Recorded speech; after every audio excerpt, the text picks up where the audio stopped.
Most people think saving money is boring. Just numbers going up in a bank account. No excitement, no drama, just patience. But here's something nobody tells you. The moment you hit your first $10,000 saved, something strange happens. Not just to your bank account, something happens to your brain. The way you see money completely shifts. The way you make decisions changes, and the opportunities available to you quietly multiply in ways you never expected. So, if you're grinding toward that first big milestone, or if you've already hit it and felt that weird, quiet power, this video is going to explain exactly what's really going on beneath the surface. Because saving your first $10,000 isn't really about $10,000 at all. Here's the trap most people fall into. They think saving money is a linear game. You put in $50 here, $200 there, and eventually the number gets big. Simple math, nothing special. So they treat their savings account the same way they treat their Netflix subscription. Just another number on the screen. Easy to ignore. Easy to raid when something shiny comes along. The average person in their 20s has less than $1,000 saved. Not because they don't earn enough, but because they never understood what saving actually does to your life.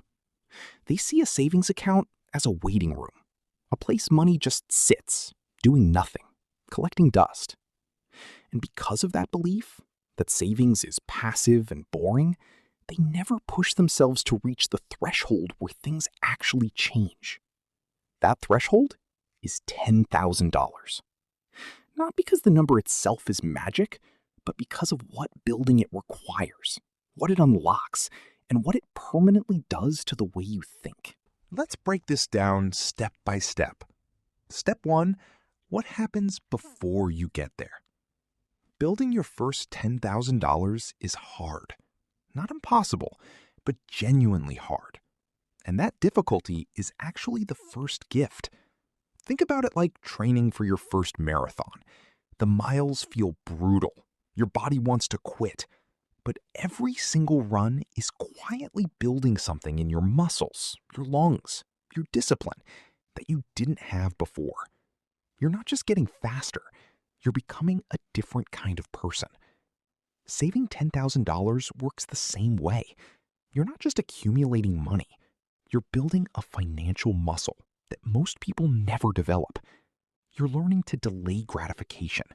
You're learning to say no to small pleasures so you can say yes to bigger ones later. You're learning that future you is just as real as present you.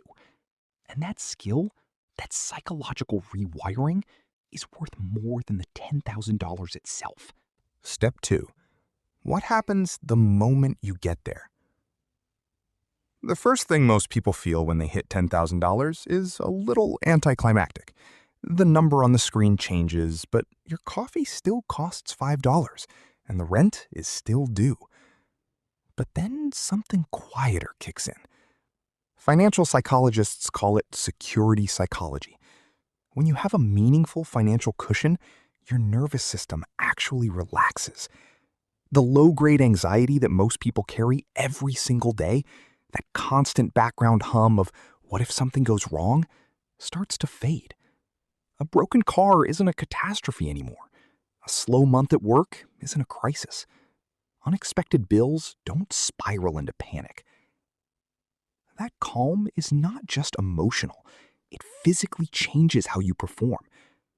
People who feel financially secure make better decisions. They negotiate better at work.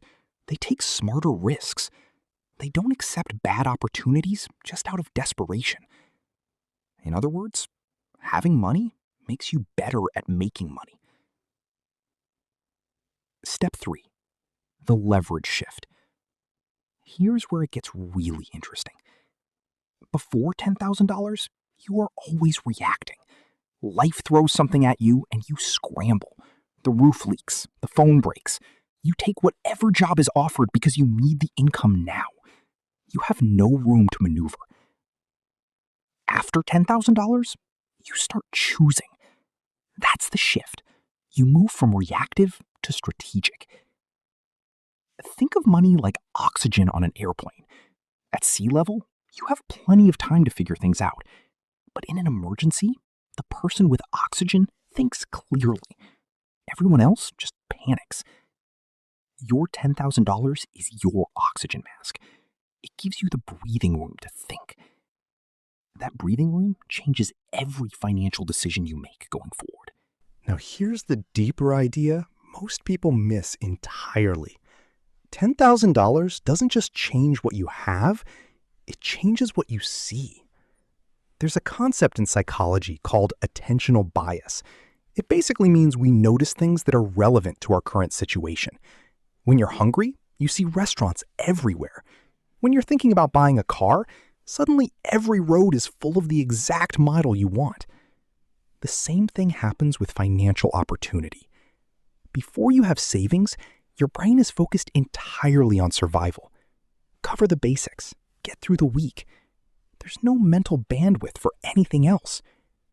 But once you have a cushion, your brain relaxes and starts scanning a different horizon.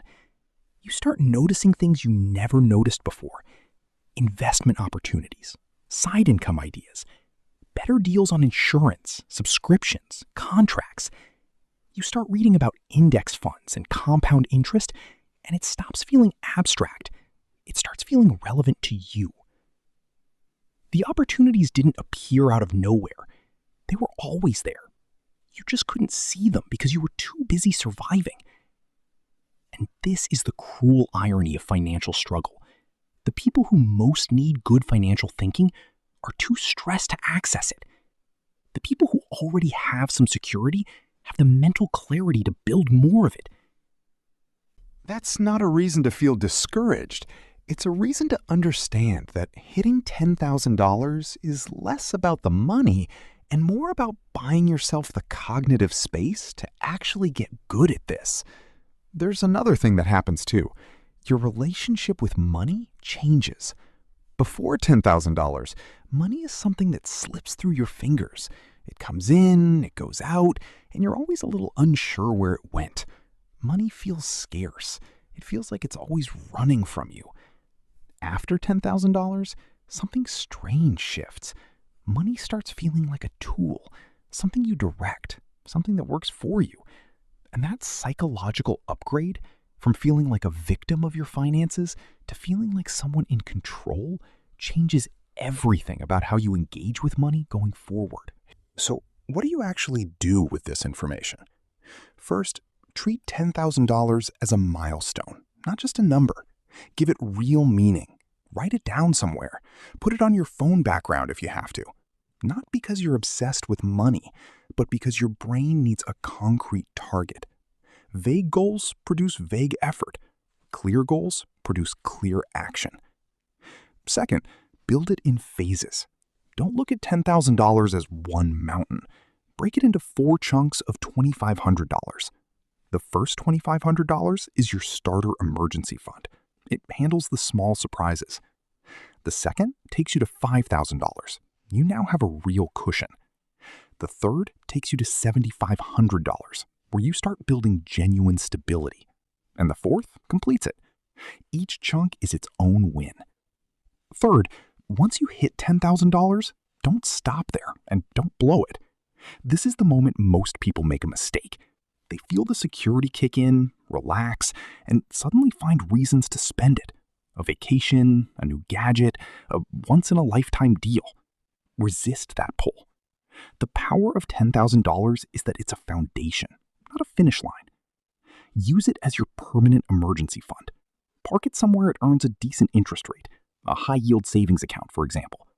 And then start building your next layer on top of it. Investing, growing, letting time and compounding do what they do. Fourth, pay attention to the psychological shift. Notice when you stop making desperate decisions. Notice when you start thinking longer term. Notice when you feel less reactive and more strategic.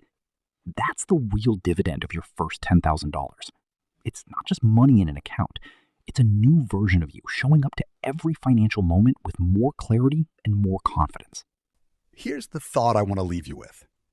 Most people spend their whole lives treating money as the goal. Get more money, make more money, have more money. But money itself is just a tool.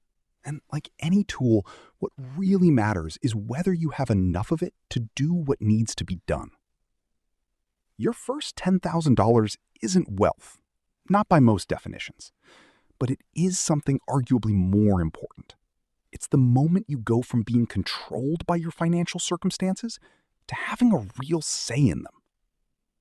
It's the moment your brain shifts from scarcity to strategy. It's the moment your decisions get just a little bit cleaner, your thinking a little bit clearer, your future a little bit more like something you're actually designing instead of just surviving. And once you feel that shift, you'll understand something that most people never get to understand, that building wealth isn't really about money at all. It's about who you become in the process of building it. So wherever you are on that journey, keep going. The $10,000 is just the beginning.